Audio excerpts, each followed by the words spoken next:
In my last video about Kagurabachi, I talked about how I thought Hokuzono had improved the series in many key areas, but in spite of all that, I think that Kagurabachi's greatest strength was one that it's had from the beginning.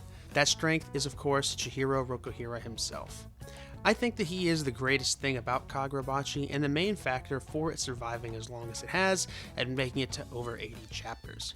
He's an excellent protagonist who just gets so much right, and Hokuzono's stellar execution of him is just excellent. And that's exactly what I want to talk about today. What makes Chihiro Kagurabachi's biggest strength? To start off with the most surface level thing about him, his design, I think that Chihiro's design is actually great, which is kind of funny because it was actually the thing that caused the majority of the memes surrounding Kagurabachi when it first came out. Yeah, that's a dead horse, but it's relevant to the video.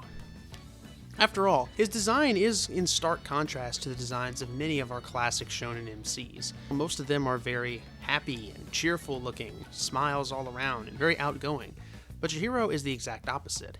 He's stoic, he's deadpan, and he has a introvertedness to him. He does not look like a standard shonen main character. If anything, he looks more like a side character in a shonen MC's story. But that's the great thing about Chihiro.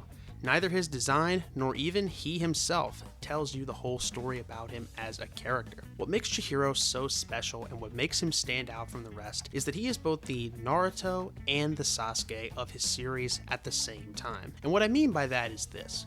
While Chihiro has the appearance and surface level personality of an anti-hero, he has the heart and the ideals of a traditional hero.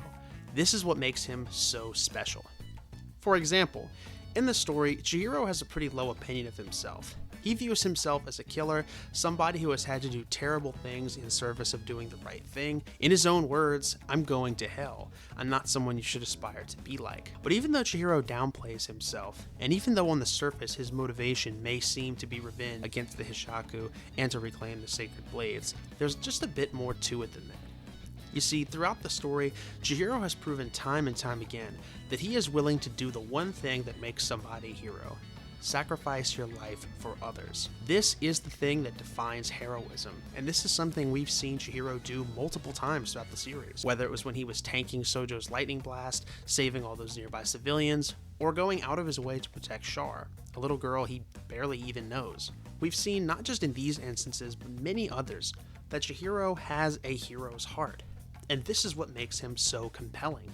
He is both the Naruto and the Sasuke of his story in that he has the ideals of the traditional hero, but all the surface level cool factor and flash and appearance of the anti-hero. And it makes a delightful cocktail of a protagonist who just feels so fresh and so exciting.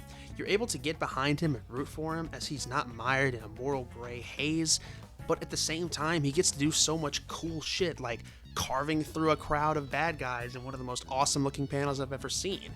You get the best of both worlds. He's awesome.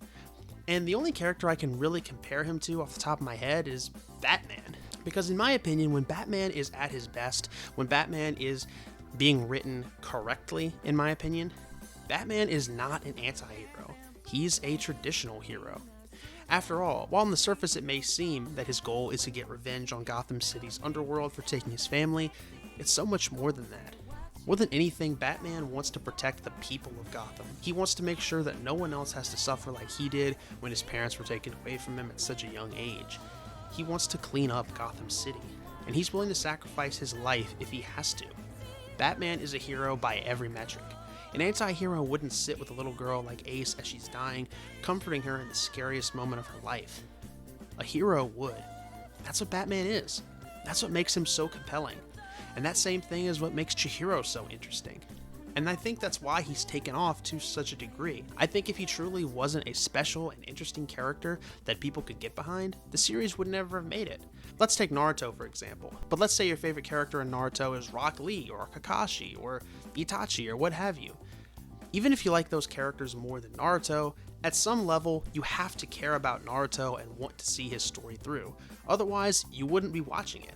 After all, those other characters aren't the main character. It's not their story, it's not going to focus on them. If you didn't care about Naruto, in any way, shape, or form, you wouldn't be a fan. And that's the same thing with Kagurabachi. I believe that if Chihiro wasn't compelling, the series wouldn't be where it is today.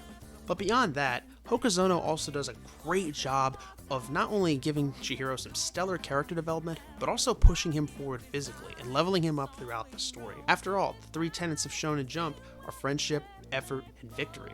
And one of our favorite things as fans is to see our favorite characters grow stronger, increasing their skills, learning new ones. And this is an area that Hokuzono has, in my opinion, nailed with Chihiro, because he did not take the easy way.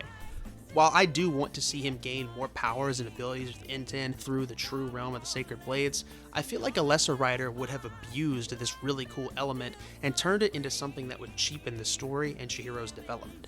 As, in a bad writer's hands, it could easily be used as an excuse to give Chihiro a bunch of ass-pull powers that bail him out in whatever situation he's in, rather than being an awesome potential for new abilities throughout the series at just the right time and in just the right way.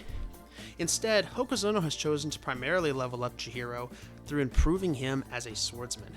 In the most recent arc of the series, without getting into too many spoilers, Chihiro has to keep N10 sheathed or he'll be detected by an enemy he is trying to avoid, and therefore he's forced to use a normal katana with no sorcery. And in this, we see Chihiro struggle to master the EI White Purity style, a legendary swordsmanship technique that, while unorthodox, is extremely powerful. And seeing him learn to use this with a normal sword gets you excited for seeing him learning how to use this with N10, and it gives him such a satisfying sense of progression.